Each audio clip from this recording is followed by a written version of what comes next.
এ ভাই কি হয়েছে? কালকে তোমার পোড়ারে মারি হালাইছো, কেমনে মারছো?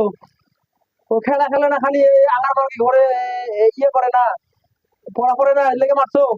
তাকে উচিত কামটা করছো। পড়া না পড়ে খেলা ধুলে, পড়া না পড়ে খেলাধুলা করলে, খালি বাংবাং করে ধরলে এর বাইরে হাত পা ভেঙে গেল। আমিও আমারটা তো এরকম করে বাইরে হাত পা ভাঙ্গা মেডিকেলে ভর্তি করে রাখতাম, পড়া যদি ঠিক মতো না করে। ঠিক আছে, তাকে ভালো কামটা করছো ভাই, তোমাকে অসংখ্য ধন্যবাদ। হ্যালো বন্ধু, আমার আব্বুর বন্ধুর আমার আব্বু একটা বন্ধু আছে, তার ছেড়া রে পড়ালেখা করে না দেখে ভান্ডামের মতো ঘুরে দেখে মারি আনছে। বন্ধু তুই কালকে তো আমার ডাক পারাইস না, কালকে তো পড়ার মধ্যে মনোযোগ দেন, কালকে তো খেলা বাদ যেতে পারে বন্ধু। না আমার আব্বু আমার মায়ের বন্ধু, কালকে তুই আস না বন্ধু।